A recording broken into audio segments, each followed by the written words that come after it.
Understanding MSI-H tumors and checkpoint inhibitors. Hello, this evidence-based content is prepared by Saboor fellowship-trained consultant surgeon, and if you or someone you care about has just been diagnosed with pancreatic cancer, and you're hearing about microsatellite instability testing or immunotherapy options, you're in the right place. I know when you hear pancreatic cancer, the word itself can feel overwhelming, perhaps the scariest diagnosis you could imagine. But today we're going to talk about a small but incredibly important subset of pancreatic cancers that can respond remarkably well to a completely different type of treatment. Before we dive into immunotherapy, let's quickly establish what we're dealing with.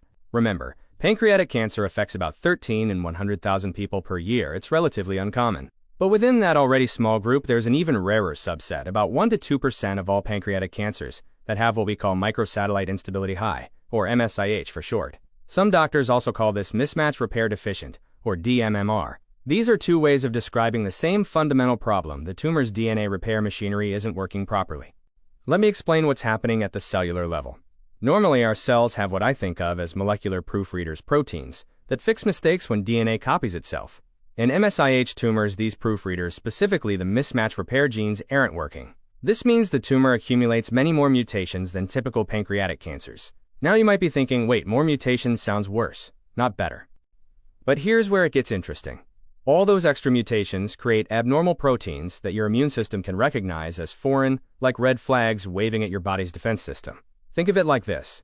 A typical pancreatic cancer is like a burglar who looks almost exactly like the homeowner, so security doesn't notice. But MSI-H tumors? They're wearing a clown costume. Your immune system can spot them immediately, if given the chance. The hallmark of an inactivated DNA mismatch repair gene is microsatellite instability high status.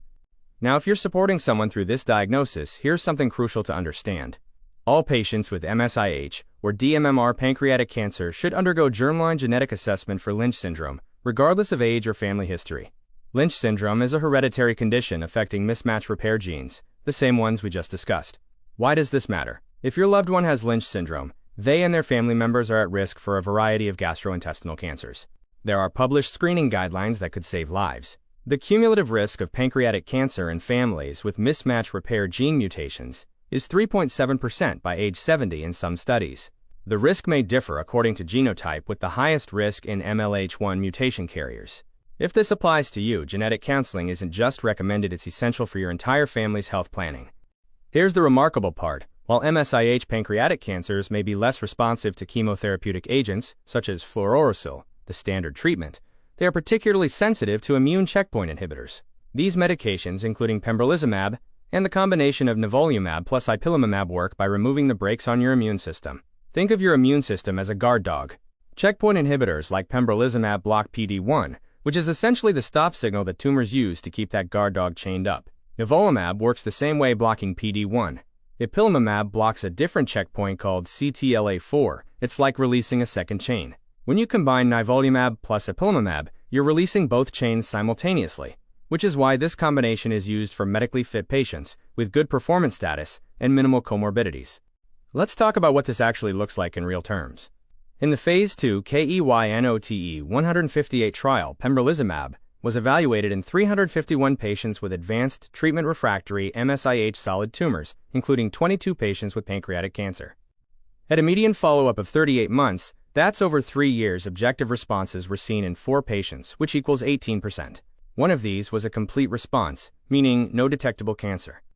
Now, 18% might not sound impressive at first, but remember, these were patients who had already progressed on prior standard treatments like chemotherapy. And here's the crucial detail: the median duration of response was not reached, with responses ranging from 8 to 24 months or longer. Not reached means that at the time they analyzed the data, they couldn't even calculate how long responses lasted because patients were still responding. That's what we mean by durable responses. First, request MSI, or dMMR, testing immediately. This is non-negotiable. If you've just been diagnosed with metastatic or advanced pancreatic cancer, your oncologist should be ordering both germline and somatic molecular testing. The specific test you need is for microsatellite instability, or mismatch repair deficiency. Current guidelines from the National Comprehensive Cancer Network recommend universal germline testing for all patients diagnosed with pancreatic cancer, regardless of family history. Second, understand your testing timeline. Somatic tumor testing is typically performed using next-generation sequencing on tissue from either the primary pancreatic tumor or a metastatic site. This can take 2 to 3 weeks for results. Don't start treatment before getting these results. If possible, knowing your MSI status could completely change which therapy you receive first. Third, if testing shows MSI-H status, ask about clinical trial enrollment. While pembrolizumab and nivolumab plus ipilimumab are established options, there may be newer immunotherapy combinations being studied that could offer additional benefit. Come to your appointment with specific questions. What is my MSI or mismatch repair status? Don't leave the office without this answer once testing is complete. If I am MSI-H, should I start with pembrolizumab or nivolumab plus ipilimumab instead of chemotherapy? The data suggests initial therapy with pembrolizumab rather than chemotherapy for MSI-H metastatic pancreatic cancer. Combination immunotherapy with nivolumab plus ipilimumab is a reasonable alternative for medically fit patients. What is my performance status, and am I a candidate for dual immunotherapy? The nivolumab plus ipilimumab combination requires good Eastern Cooperative Oncology Group performance status 0-1 and minimal comorbidities. Although data in metastatic pancreatic cancer are limited to case reports, this combination has been successfully used for other types of MSI-H gastrointestinal cancers, like colorectal cancer. If immunotherapy works initially, but then stops working, what are my options? Understanding the second-line treatment approach matters. For those who progress on initial immunotherapy, clinical trial enrollment is encouraged. If that's not available, evaluation for other actionable molecular alterations should occur. If you test positive for MSI-H or dMMR pancreatic cancer, seek genetic counseling immediately to assess for Lynch syndrome. Your family members need to know their risk. They could prevent future cancers through appropriate screening. If you have a family history of multiple gastrointestinal cancers, advocate for earlier and more comprehensive testing even before treatment begins. Let me quickly recap. MSI-H tumors represent a rare but treatable subset of pancreatic cancer, where immunotherapy can produce remarkable durable responses. Your next step: ensure MSI testing happens before starting any treatment. This one test could qualify you for therapies with fundamentally different outcomes. This information is for education. Always discuss your individual situation with your healthcare provider. I have outlined several reputable resources here, which you may find valuable for further information on this topic. Thank you for watching.